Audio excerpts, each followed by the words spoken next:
With less than a week ago before a major election in Israel, we're spelling out its significance today on CNN 10. I'm Carl Azuz. It's great to see you this Wednesday. Israel is America's closest ally in the Middle East. Its Prime Minister, Benjamin Netanyahu, was first elected to the job in 1996. He's served on and off and on again since then. And if this year's vote goes his way again, he'll become Israel's longest-serving prime minister ever. But he's facing a number of difficult challenges this time around. One of them is that the nation's attorney general says he plans to charge Prime Minister Netanyahu with corruption. The Israeli leader denies doing anything wrong and calls the investigation a politically motivated witch hunt. In fact, he's made it a major campaign issue.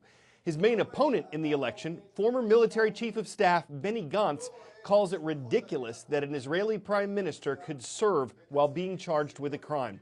But if either one of these men is to serve after the election, he'll need to have the support of Israel's Knesset, its parliament. There are 120 seats in the Knesset, and the prime minister needs a majority, at least 61 of those seats, on his side. That's not always easy to put together. Unlike the U.S. Congress, which is dominated by Democrats and Republicans, there are more than 40 political parties running for Israel's Knesset. Most of those won't actually make it in, but analysts say 10 to 14 different parties will, and the biggest one's likely to have around 30 seats. So what the prime minister has to do to have 61 or more of those seats on his side is get several of these different parties to work together. That coalition building process can take weeks, but once it's all worked out after the April 9th election, the governing resumes. Next today, people in Venezuela need health care, medicines, water, electricity, education, and access to food. That's what an internal United Nations draft report says about conditions in the South American country. Around 32 million people used to live there, but several million have fled in recent years as the economy crumbled and political instability followed. The UN says it's trying to work with Venezuela's government to get help to its people, but the government says there is no crisis and it's blocked or restricted aid deliveries. The alarming UN draft report says that up to 94% of Venezuelans are living in poverty. 94% for a country that has arguably the largest oil reserves on the planet.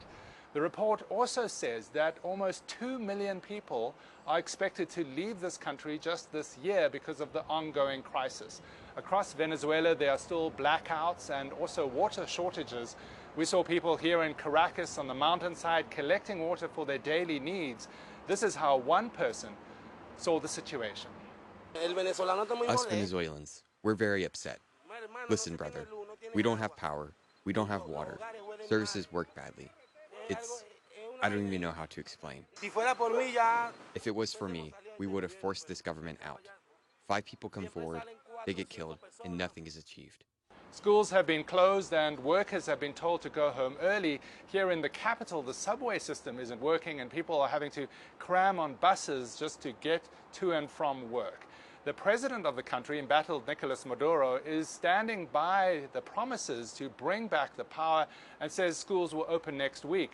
In a live television broadcast with cabinet members and other government officials, he blamed the power outages on a terrorist attack, something he's done before, even though experts say the main issue has been investment and allegations of corruption against the regime.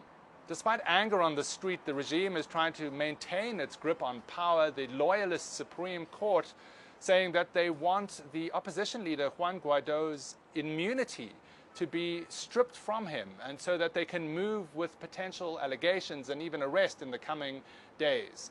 Guaido is calling for intervention from countries around the region and across the globe, but at this stage, Maduro isn't going anywhere. David McKenzie, CNN, Caracas, Venezuela. 10-second trivia. First-generation mobile networks, also known as 1G, were introduced in what decade? 1970s, 1980s, 1990s, or 2000s? It was in the late 1970s that 1G cellular networks made their debut in Japan. And now, 4 decades later, we're at the dawn of 5G technology, with rollouts in the U.S. expected this year. Download and upload speeds are said to be much faster than 4G, and the wireless industry says 5G will transform everything from education to medicine. What about farming? Tests going on right now in the United Kingdom suggest 5G could dramatically change that industry. But there are a number of challenges. One, 5G would have to be installed in rural areas where there are fewer users. In some places, even 4G coverage is spotty. Will companies be willing to install the additional cell towers that are needed where there aren't as many people to use them? Two, security is a concern. What could happen if a key part of the food supply is disrupted by domestic or foreign hackers? Three, what about costs? The system you're about to hear of is partly funded by the UK's government. Will farmers in other places also get help, or would they have to spend their own money on this? So this look at 5G farming assumes everything goes as proponents hope it will. This is a connected cow. She and the rest of her herd sport collars with 5G connectivity, which provide real-time data about feeding patterns, health, and behaviour. Data like this could help address a looming problem: how to feed the world's population as it grows. By 2050, there'll be more than 9 billion people on the planet, and they all need to eat. That means farmers will need to produce 70% more food. And that's where tech comes in. The Industrial Revolution paved the way for modern farming techniques. So, on average, by 1960, one farmer in the US could feed 26 people. Today, it's 155. But by 2050, each farmer will need to feed more than 265 people on the same amount of land. So farmers will have to do more with less. The UK is one country leading the way in smart farming innovation. 5G solutions are being tested across the country as part of the government-led 5G Rural First initiative.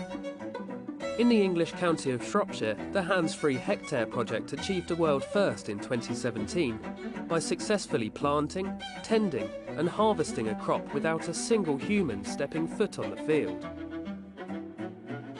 Autonomous tractors sowed the seeds. Drones with a range of sensors monitored the crops, and samples were taken remotely, providing data for targeted fertilisers and pesticides, while a driverless combine harvested the produce. 5G is now being used to increase the capability, precision and efficiency of the system. And what about those connected cows? They're part of a trial in southwest England, where more than 100 cows are being monitored remotely through their 5G connected collars. The high-tech dairy farm they call home is equipped with automated feeding, milking,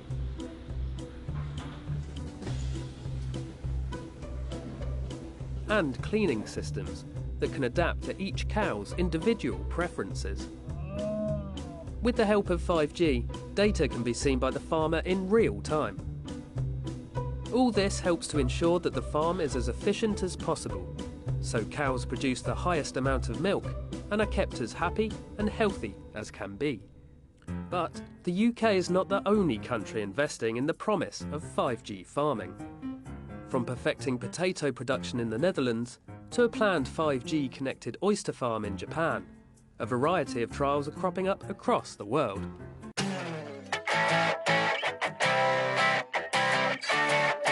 If you're the adventurous type who wants to live somewhere exotic, you don't mind wearing a heavy suit whenever you step outside, and you just love the color red, this could be your future home. These are NASA's top 3 finalists for the 3D Printed Habitat Challenge.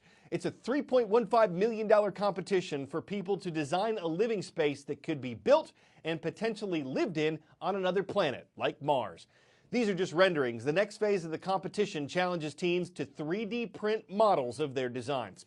If you don't marsh on the idea of living abroad, we hear Mercury's warm this time of year, and Jupiter's said to be a gas. If you turn your sights elsewhere, you might Neptune your attention to something even farther. Distant destinations offer plutones of space if you're willing to plan it.